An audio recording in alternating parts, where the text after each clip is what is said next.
I prefer to think about working class conservatism in the modern sense as a set of contingencies rather than as something that naturally flows from the experience of being working class. So we can find historical instances of working class life that were not very sexually repressed, that were not very buttoned down, that we can find lots of instances of periods when working class people were not homophobic or especially homophobic and so on, right? So I hope I keep all of that. God, I sound like an awful academic at this point. It's complex. It is complex, but it's not hopelessly complex.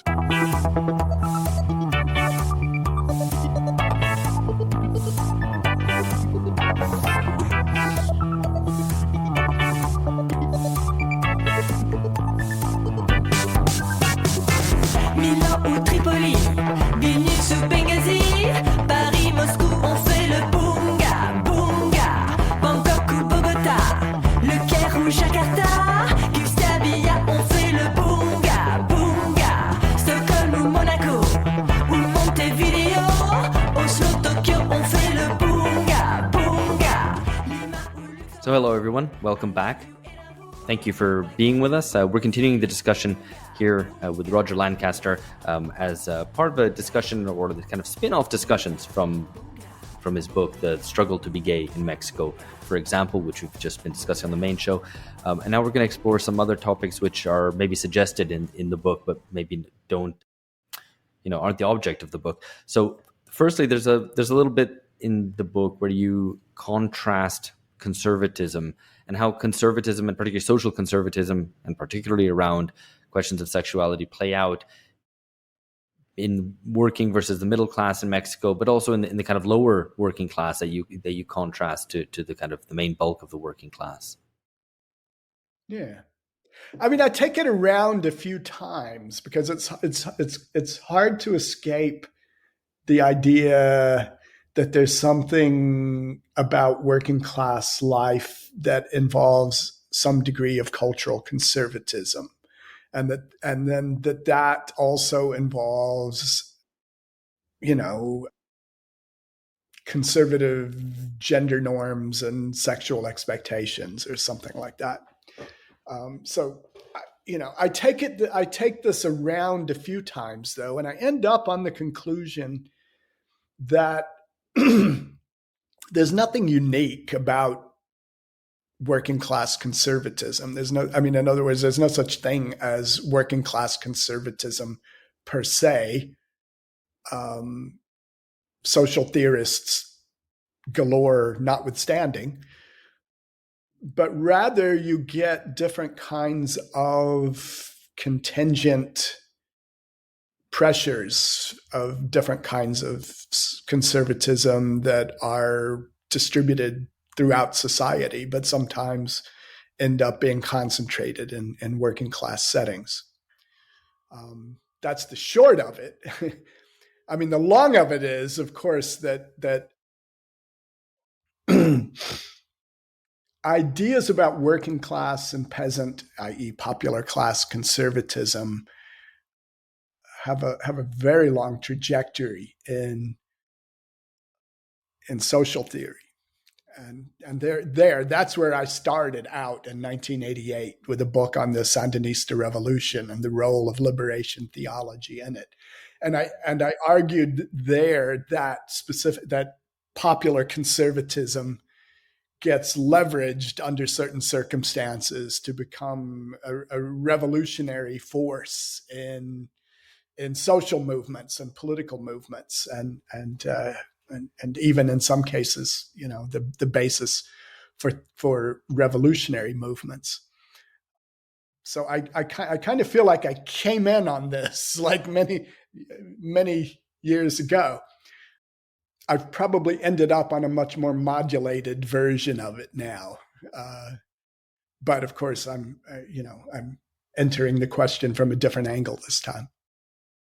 Right. I mean, I guess the question of maintaining kind of a stable and orderly life before we get onto the question of the connection to radicalism, but the desire to maintain a stable and orderly life and the way that people maybe perceive following your sexual desire as a threat to that, and how that plays out differently for the middle class versus the working class. Because there's many middle class. I mean, I know people or friends and parents of friends in Brazil who maybe in some cases are middle class, and they have very culturally conservative parents who would be horrified if their kid turned out gay or indeed are, and they've had to have had difficult moments in their kind of family relationships. So how have you seen this playing out in Mexico?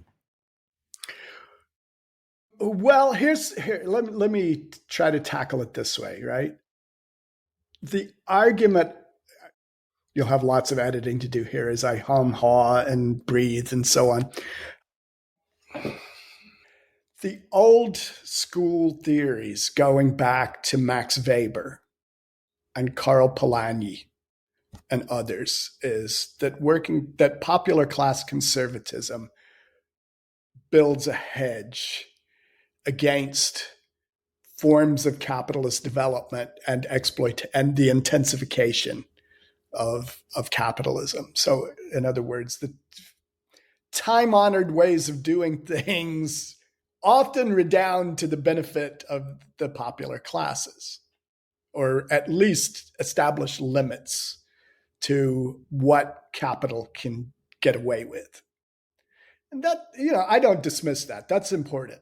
I mean, that's where my academic career started, was with thinking along those lines about the Sandinista revolution and the role of moral economy in, animating people's thinking, whether they had literally signed on to liberation theology or not. They clearly had in their head these kinds of ideas that have to do with stability and conservatism, really, right? So there's one angle, and I don't dismiss it. I don't throw out that entirely. Here's what I see happening, though, in the current conjuncture in Mexican working class settings.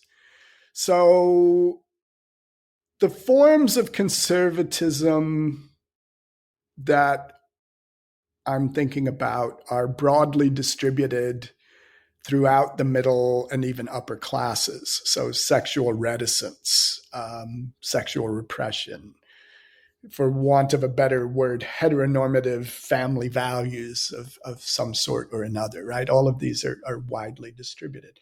But they get concentrated in working class settings for a variety of reasons. So the neoliberal period devastated working class moral economies. What happens after that? Well, what happens after that is that new kinds of Catholicism move in, Protestant evangelicals move in, the Jehovah's Witnesses are there in substantial numbers in Mexico compared with their presence in other places.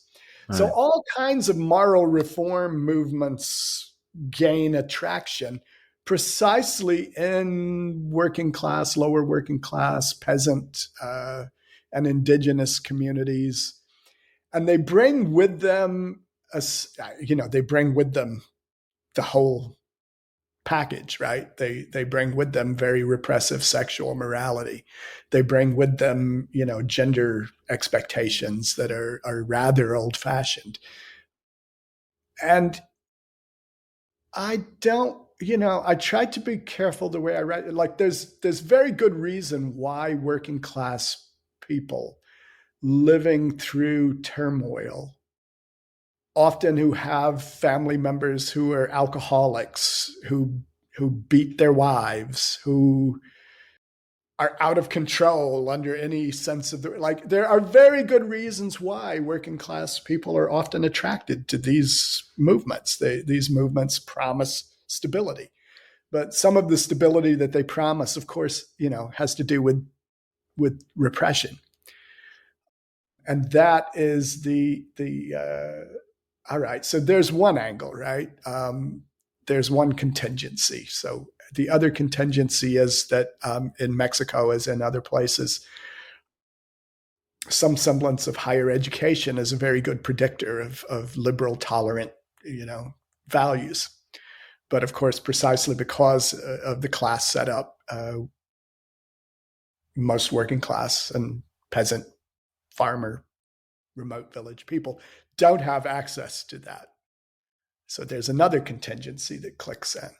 I prefer to think about working class conservatism in the modern sense as a set of contingencies rather than as something that naturally flows from the experience of being working class. So we can find historical instances of working class life that were not very sexually repressed, that were not very buttoned down, that we can find lots of instances of periods when working class people were not homophobic or especially homophobic and so on, right? So I hope I keep all of that. God, I sound like an awful academic at this point. It's complex. It is complex, but it's not hopelessly complex, right? There's a series of contingencies that bring all of this weight to bear on gay and lesbian youth from working class backgrounds today. So, I mean, one of the things that you have already mentioned that you started off your academic career looking at the Sandinistas, the role of liberation theology, and the kind of relationship between that and a moral economy, with these kind of, I guess, tacit notions of what fair is or the kind of way that life has been kind of ingrained in certain practices and rhythms, and that it's being disrupted by capitalist rationalization. And I guess the argument, I mean, I'm not familiar with your work from back then, but I thought it might be an interesting time to reflect on it, because we've kind of touched on this on some certain episodes, and there's a little bit of discussion going around about whether there's a kind of romantic moment re-emerging. And I've always been interested in the theme of romantic anti-capitalism. So I wanted to bring this up here, because what I'm getting at, I guess, is that peasants, or people who are maybe one generation removed from the peasantry in Mexico, at least until maybe the 1980s, 1970s, 80s, they weren't untouched by modernity, I think. That would be completely wrong to say. But their lives weren't completely wrapped up in the market. The market was there, but it wasn't fully subsumed, I think, in a way that they maybe had a contact with a form of life which they might seek to defend against the incursions of capitalist modernity. And that might that's conservative, but it might be provocative might be a springboard to radicalism. And I wonder, you mentioned elsewhere in the book about how in relation to kind of conceptions of mestizo modernity and whatever, how different some of that kind of cultural nationalism, how that argument for Mexican cultural nationalism, which was elaborated in the 1970s, 80s, is no longer relevant to today, in a situation which most people work in either in industry and manufacturing or in the service sector and have fully kind of modern or postmodern consumption habits. So I wonder if the basis, whether you think there is a basis still for that kind of conservative springboard into radicalism that maybe once existed.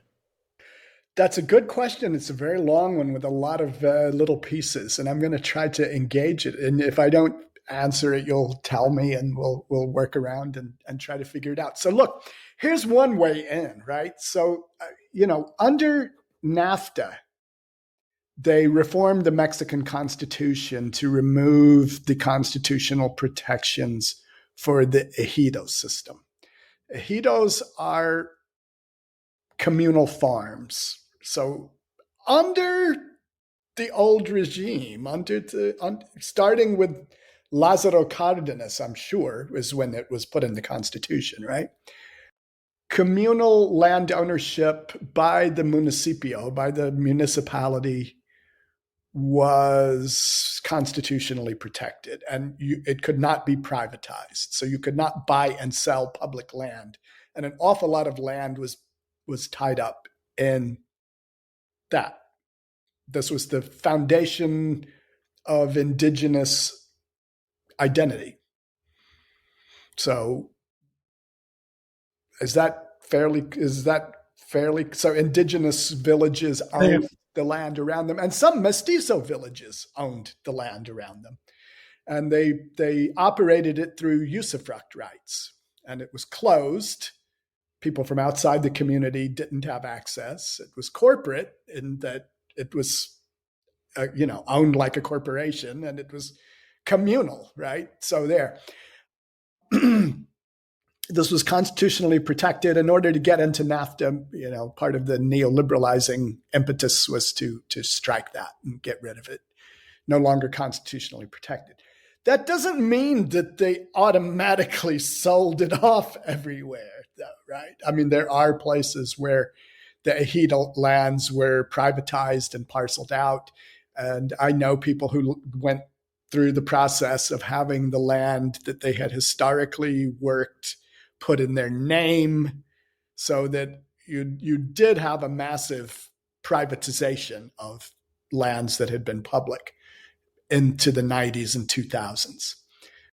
But there's still a lot of ejido. There's still a lot of communal lands left. I mean, they haven't all disappeared. There's still indigenous villages rooted in that concept, right? So this has always been kind of a strong basis for a kind of Mexican indigenous communism, or socialism anyway, or something, or populism. It blurs political categories, but there's a kind of a way of founding yourself in an identity on the land, not as a private owner, but as a communal owner. All right, is that still around? That has taken a beating. That has clearly taken a beating. It's still around, but to some extent, one way of interpreting the Zapatista uprising is that the Zapatistas were largely indigenous people who had been thrown out of communal villages, and they wanted basically what the others what other communal villages had. They wanted those same kinds of rights. So I noticed that AMLO's proposed constitutional reforms to be considered this year includes establishing new indigenous and Afro-Mexican municipios, this is an interesting path to take. Now, I argue that the bulk of the Mexican working class is really, indifferent to that. The bulk of the Mexican working class has left the village, has left indigenous identity, has come to the city. They work in factories, or they work in maquilas, or they work in, restaurants owned by Carlos Slim, or they work in something that we would all identify as modern and industrial or service sector or what have you. But there does seem to be a kind of a nostalgia, and maybe, I don't know. I mean, I'd like to look at the proposal more closely. I've only seen references to it, but if the idea is to try to re-implant corporate communal villages with land ownership and so on, I don't know. I'm not quite sure what I would make of it. Well, I mean, the agrarian economy, I guess, is anyway a much smaller proportion of the Mexican economy as a whole. And it's not really a winner in a way, right? I mean, it's not going to be a strong edge for development or improvement. So I would communal autonomy is not a new concept or a radical concept in Mexico. It's been everywhere since the Mexican Revolution, and before that, it was also everywhere, but it was badly eroded under the liberals, right? So, does this empower people to take control over their resources and lives, or does it trap them in poverty? I mean, this is the longstanding question about those kinds of villages, right? This is the longstanding debate. And it could do both, of course. Like, it could do both, but there's your dilemma, right? How do you make it better?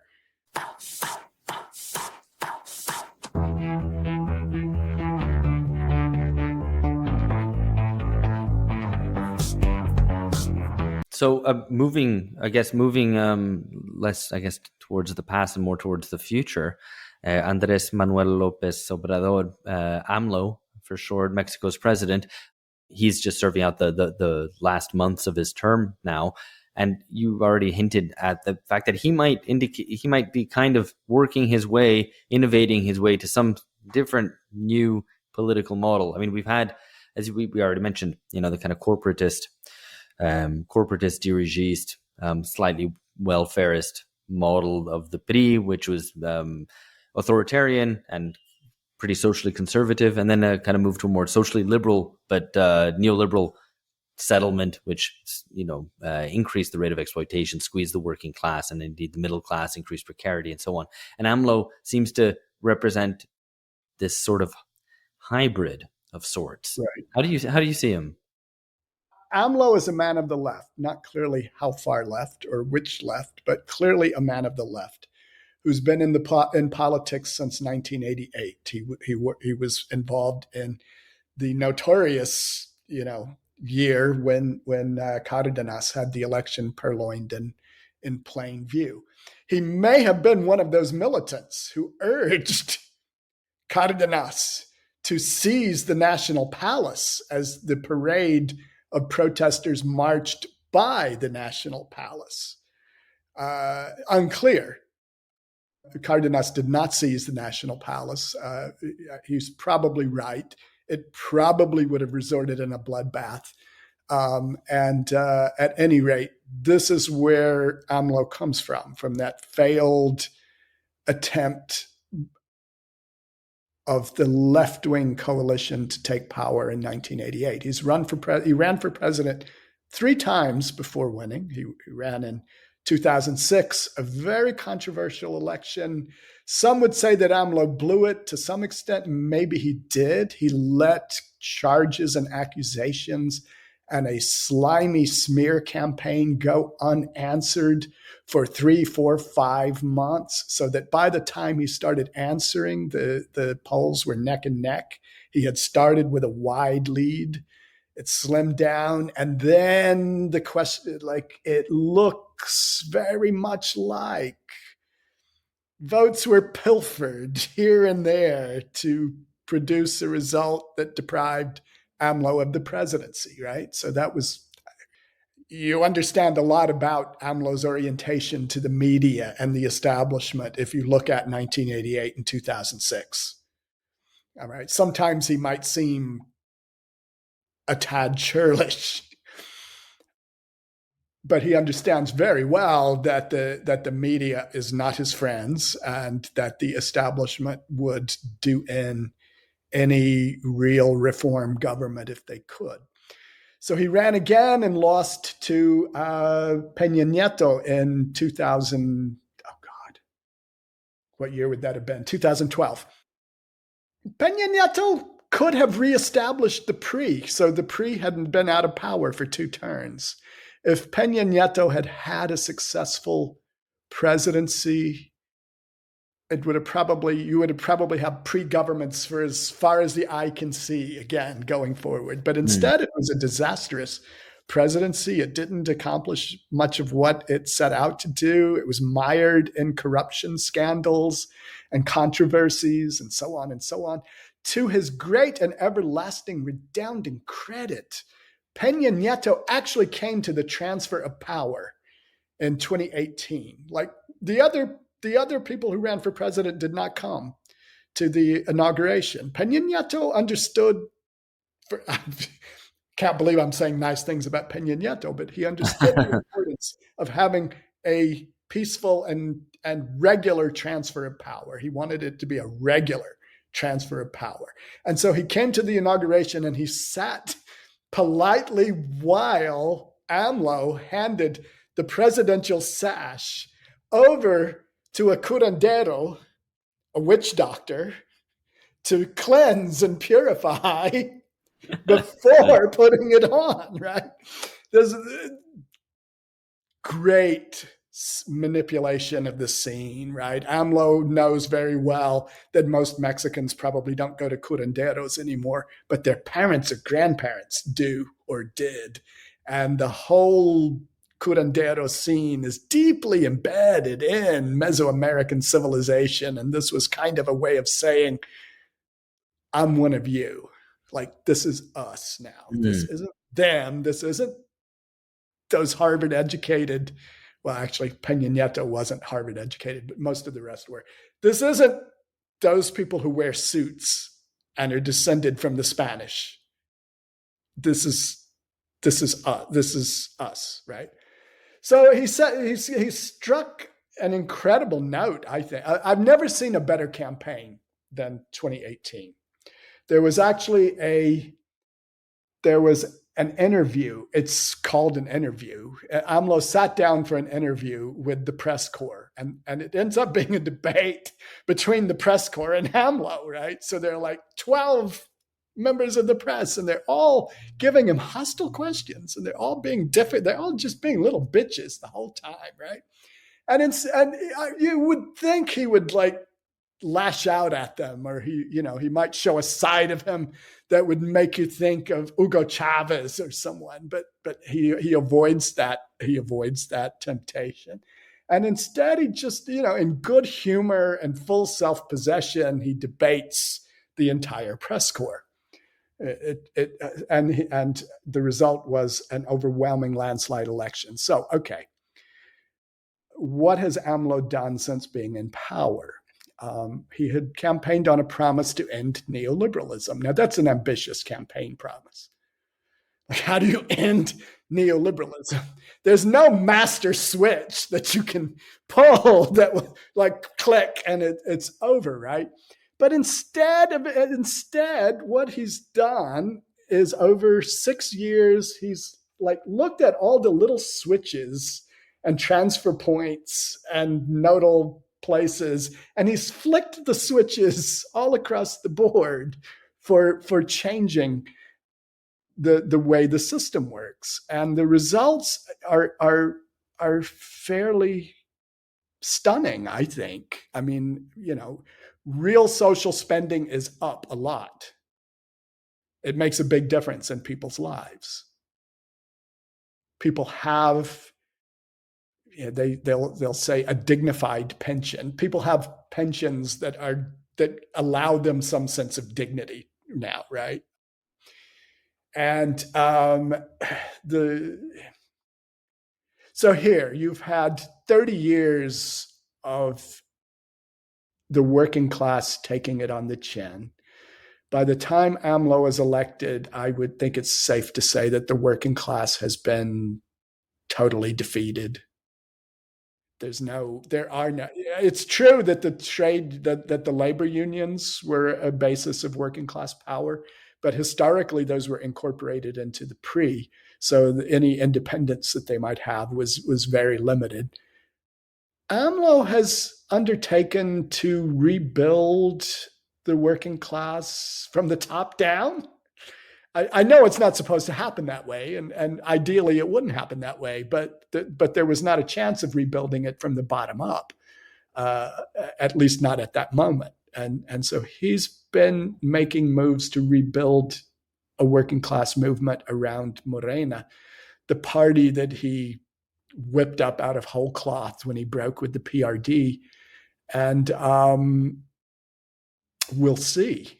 This is like we're all waiting now. So Claudia Sheinbaum is going to be the candidate for president, and she's doing very well in the polls. She's actually polling ahead of AMLO. She's getting bigger numbers than he ever got, at least in the polls. But polls can be deceptive. So she's trying to build on what AMLO calls the fourth transformation. And she says, we've laid the first floor. Now we're going to build the second floor. of the fourth transformation, which will pivot things more to working class people and the masses, and away from elite control and mafiosi deals and so on, right? Yeah, I mean, it's fascinating. I mean, I don't know if you wanted to add in anything there at the end. At the end, I think I started out by saying something like, we're not quite sure how far left AMLO really is, because he's a discreet politician. I've seen him give speeches on various occasions, standing next to the PTs, the worker parties, hammer and sickle flags. So he's never been afraid to stand next to a display of communist flags. And when he gave his counter inaugural in 2006, I attended it in the Zocalo of Mexico City, and he gives his speech, he does his spiel, he tells you what his administration, which is not going to take office, is going to do, and so on and so on, and then they brought out Silvio Rodriguez, the Cuban troubadour, to conclude the event. So AMLO has outwitted AMLO lost for a very long time before he won. Yeah. And after building into that 2018 campaign, he outmaneuvered, outplayed, and outwitted an exhausted opposition, because by 2018, things are pretty bad. Like, things are in a shambles. And he built a coalition that I think was unimpeachable. I mean, on the one hand, his coalition partner was the PT, the Worker Party, a classic Leninist left type, not really Leninist because they're electoral, but a communist party. But his other coalition party was this weird little small Protestant conservative party, the PES, and so. Yeah, there's definitely something kind of synthetic there with AMLO, which I think will be like very interesting to keep an eye on, and how Morena does if it's able to win re-election. So maybe we should do this. Maybe we should do this again. We plan to do plenty on Mexico, actually, kind of around the election, because we've been remiss in not doing it. So definitely something to do. But this has been fantastic, Roger. Thank you so much. Thank you very much, Roger. I'll do a plug. Can a Jewish physicist win the presidency in Mexico? This is a real question. It appears that she can. She's doing very well. Excellent. But this is a cliffhanger for you, right? That's good. That's good. Can he prevail with that profile and the right platform? And if you build a party which has enough support, it'll carry your. I'm getting kind of little flashes of Juma Jousef being put forward by Lula as his successor, though AMLO seems to have it more thought out. Let's be afraid. I've always been afraid of what they did in Brazil to AMLO and his successor. I've always been afraid of that.